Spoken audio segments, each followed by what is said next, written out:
It's been an interesting week when it comes to profit and sustainability, FFP, Leicester City being charged, Nottingham Forest having a points deduction put in.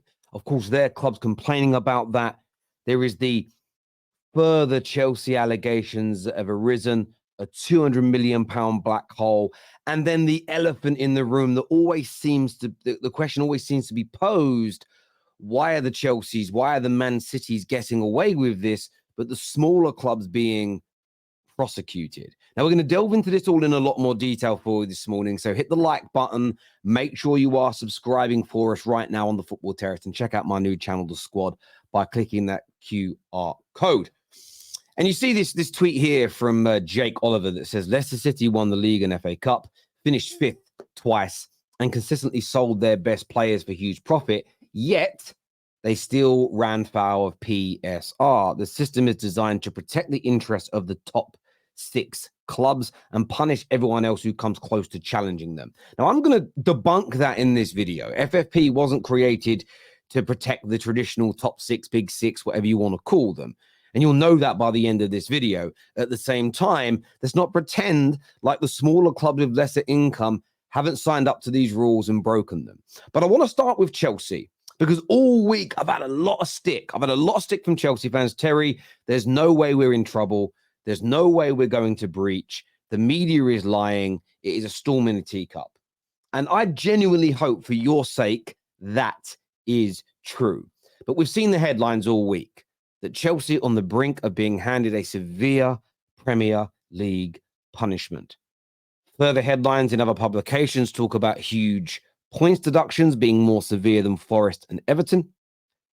There is also views that are out there that Chelsea and Manchester City could be dumped out of the Premier League if they are found guilty not only of breaking FFP rules, but of course the allegations that they have both circumvented, cheated the system, committed fraud within the Premier League's rules over recent years. And Chelsea's are really interesting because they are self-reported. Man City deny theirs are true, where Chelsea have said, we have found the misdemeanors, we have found the offshore payments, we are reporting ourselves. The question has always been, why are Chelsea reporting themselves? Is it because they know there is financial Armageddon along the way? And as we've seen with Forest's deduction, their cooperation, them helping the Premier League, has led to a much lesser punishment than Everton's, even though their losses are of a higher degree. But we have to look at the facts here. Chelsea fans tell me we are going to be okay, but the maths are not mathing for me personally. I know there are new sponsorship deals up along the way, but when you look at the sponsorship deals coming in versus the sponsorship deals that are going out, I cannot fathom in any way, shape, or form how this fixes the black hole which the financial experts have put out to us. And I show this to you.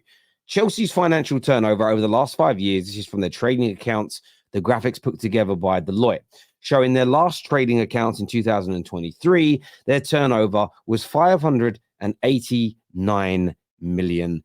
When you look at this when you look at just what they're spending salary, though, highlighted in red, 79%, almost 80% of all that money is being spent straight away on the salary of its players, some of its staff, but predominantly players. When you move 79%, you're talking about a wage bill of £465 million. To put that into perspective, that is the same, 30 million less than Man City, who turn over £826 million. An absolutely huge gulf in difference between these two clubs. So the wage bill is astronomical for Chelsea as it stands. Then you have to look at their transfer spend in recent years. Last year, 611 million euros. If we convert that into pound sterling as an example, you're looking there at 500 odd million. So last year they spent 525 million pounds on players, plus they spent 465 million pound on salary. You add those two things together, and you are looking at a grand total of 990 million pound of expenditure versus 589 million pounds of income. And this also, by the way, doesn't include agent fees, etc. So there is a massive hole. The income has not increased because the sponsors in versus sponsors out doesn't give them a big enough increase. They have not sold an abundance of players that they make profit upon. You go back to this Leicester tweet. Yes, they've sold players, but how much profit are they actually making on these players? We know it doesn't net. We know net spend isn't real. And when you look at how much is being spent in just this last season, which we haven't seen the accounts for yet, 467 million pounds has been spent on players in that time. Now, what is a turnover going to be for Chelsea? We don't know yet. We've got an idea of what it may be, but we don't know 110% where that will be. But what is an interesting statistic to look at is the player outs were 269 million. So they will have a much bigger income this year than the previous season in terms of money leaving. But with no European football, no Champions League football, a lot of this is going to be netted out. Their wage bill has dropped, but not astronomically, as far as we're led to believe on the current trading accounts.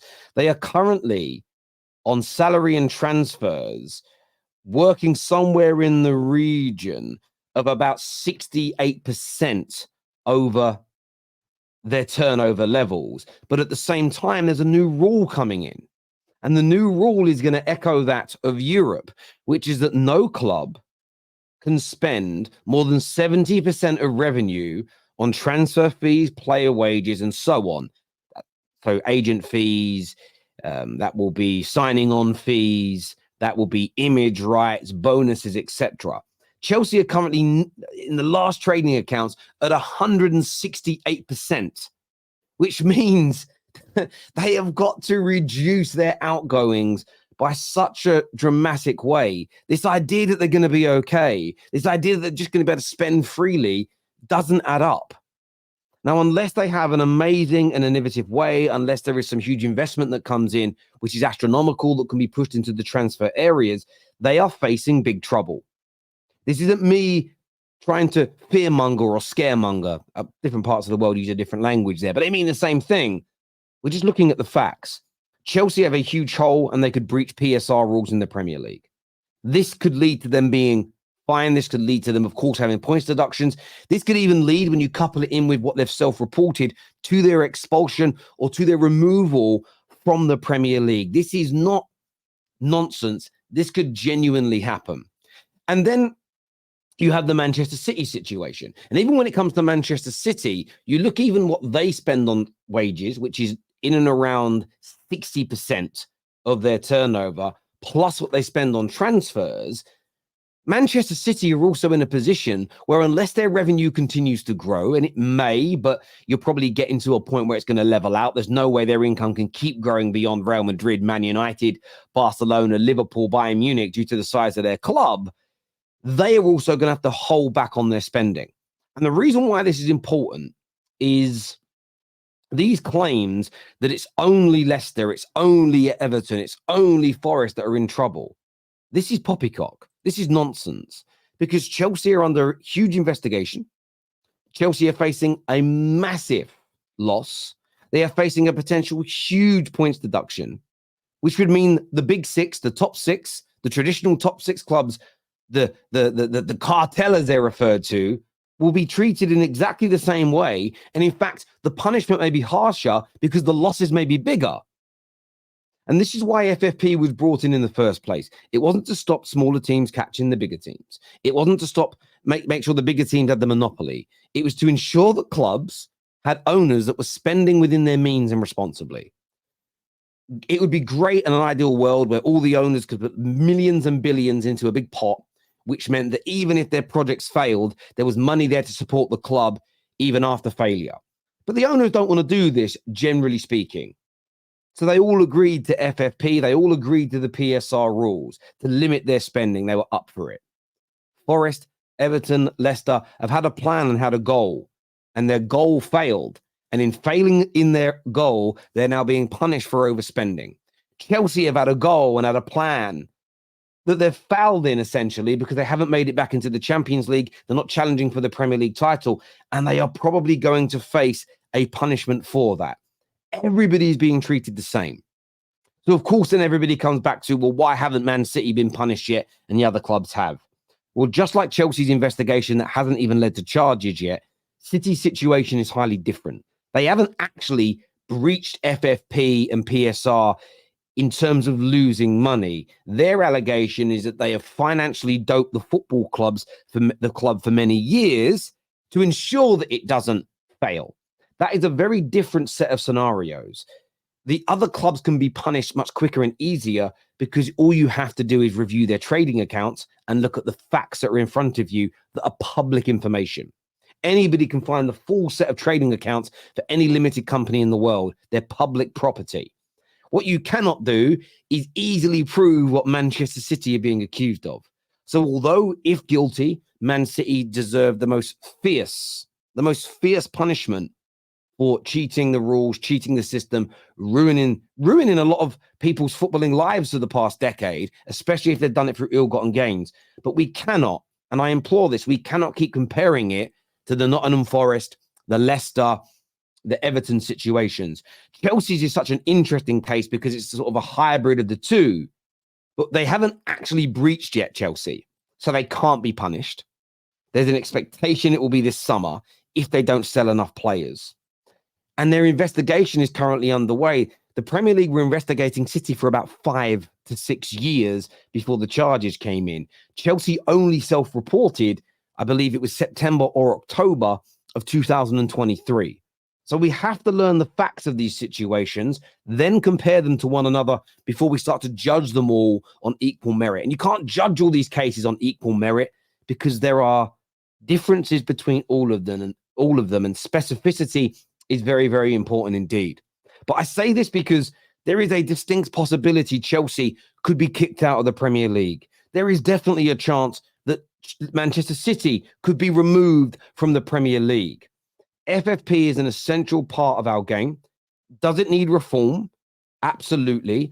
Could they increase the limits further if parachute money is put in place, bonds are put in place by the owners? Yes, that should be made as an option to protect these football clubs. Then we'd really see the motivation behind why it is in place. But as far as I can see, if the Leicester ownership, the Everton ownership, the Forest ownership, if Chelsea, if any of these clubs were allowed to just spend what they want without any checks and balances, they wouldn't just be, in my opinion, facing some points deductions right now. They could potentially be facing absolute administration and an Armageddon to their football club because they would have spent even more. And if the project still didn't work, where would that leave them? So for everybody slamming the idea of seatbelts being worn, tell me how much more damage would be done in a car crash without one. It is absolutely ridiculous to me that we are out here slamming a safety net which has stopped irresponsible owners who have had bad plans, and their bad plans or it's been bad execution of the plans, how we're slamming the rules from stopping these clubs from losing even more money. Tell me how that makes sense. Yes, you've got the City example of an owner who will spend and protect the club, but he is a rarity.